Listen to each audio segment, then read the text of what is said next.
नमस्कार दोस्तों, जय जोहार। मैं कौशल तिवारी और बिहनिया संझा में आपका स्वागत है। इस देश में कई प्रधानमंत्री आए और गए, लेकिन कभी भी लोकसभा चुनाव में इस तरह के नैरेटिव सेट कभी नहीं किया गया कि देश के प्रधानमंत्री नरेंद्र मोदी का विकल्प क्या है।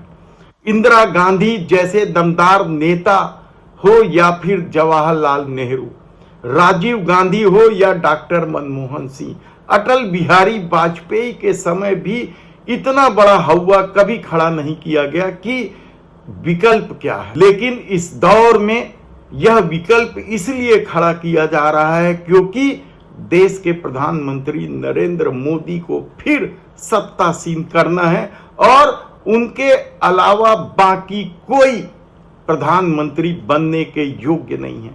आपको हंसी नहीं आती कि 140 करोड़ के इस देश में यदि नरेंद्र मोदी के अलावा भी कोई प्रधानमंत्री के लायक नहीं है तो इस नैरेटिव का क्या मतलब है।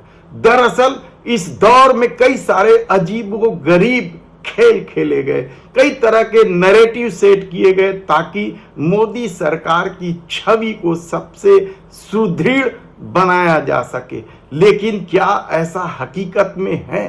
क्या सचमुच देश के प्रधानमंत्री नरेंद्र मोदी का कोई विकल्प नहीं है? जबकि हकीकत तो यह है कि देश के प्रधानमंत्री नरेंद्र मोदी ने जिस तरीके से अजीबोगरीब बात करनी शुरू कर दी है, उसके बाद तो कोई भी कह सकता है कि हाँ, मैं भी विकल्प हो सकता हूँ। लेकिन भारतीय जनता पार्टी और समूची आरएसएस या आईटी सेल इस नैरेटिव को बनाने में लगे हैं कि देश के प्रधानमंत्री नरेंद्र मोदी का कोई विकल्प नहीं है।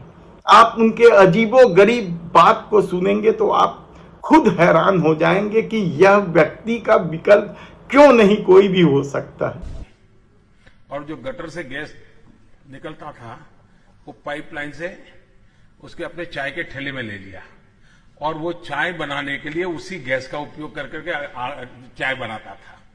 सिंपल सी टेक्नोलॉजी। लोकसभा चुनाव के दौरान ही मांस, मछली, मंगलसूत्र की बात को ही ले लें या फिर कल ही उड़ीसा के मुख्यमंत्री नवीन पटनायक को लेकर पूछे गए सवाल पर ही आपको क्या हंसी नहीं आती कि जरा नवीन बाबू को कहीं खड़े कर दीजिए और उनको बिना कागज लिए उनको कहिए कि आप उड़ीसा के जिलों के नाम बोलिए और जिलों के कैपिटल के नाम बोलिए।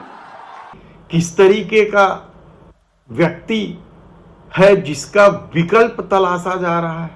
क्या आपको हैरानी नहीं होती कि जो स्टेशन ही नहीं बना था वहां चाय बेचने की बात की गई। कंप्यूटर में डिग्री ही नहीं बनती थी लेकिन कंप्यूटर वाली डिग्री निकल गई। कितना अजीबोगरीब है। और यही नहीं, वैज्ञानिकता को लेकर भी नरेंद्र मोदी ने क्या कुछ नहीं कहा है।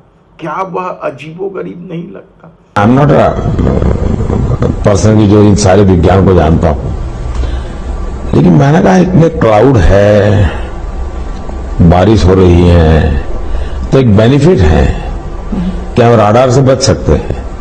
ऐसा अजीबोगरीब आपने कभी नहीं देखा होगा। इससे पहले इस देश में एक से एक प्रधानमंत्री बने। एचडी देवगौड़ा का भी नाम ले सकते हैं, इंद्र कुमार गुजराल का, चंद्रशेखर का भी नाम ले सकते हैं, वीपी सिंह का भी नाम ले सकते हैं। लेकिन इस तरह की बात क्या किसी प्रधानमंत्री ने कभी की कि नाली के गैस से चूल्हे जल जाएंगे, रोजगार नहीं है तो पकौड़ा तलिए।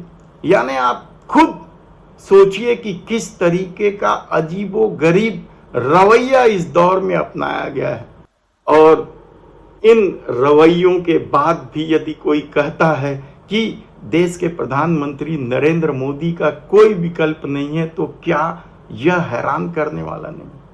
कई बार यह स्थिति बनी है या प्रधानमंत्री के अजीबोगरीब हरकत या भाषा की वजह से पूरी दुनिया में भारत की छीछा लेदर हुई है, खुद देश के प्रधानमंत्री नरेंद्र मोदी की छीछा लेदर हुई है, और उनके समर्थकों को मुंह छुपाना पड़ा है। जो बुजुर्ग लोग हैं वो कहते हैं भाई जो पिछली बार इतनी सर्दी नहीं थी इस बार सर्दी ज्यादा हो गई।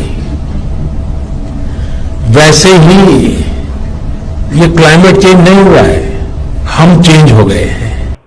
तब ऐसी परिस्थिति में यदि 2024 का चुनाव चल रहा है और चरण दर चरण मतदान में भाजपा की स्थिति खराब हो रही है, तो क्या इसकी वजह खुद देश के प्रधानमंत्री नरेंद्र मोदी की हरकत है?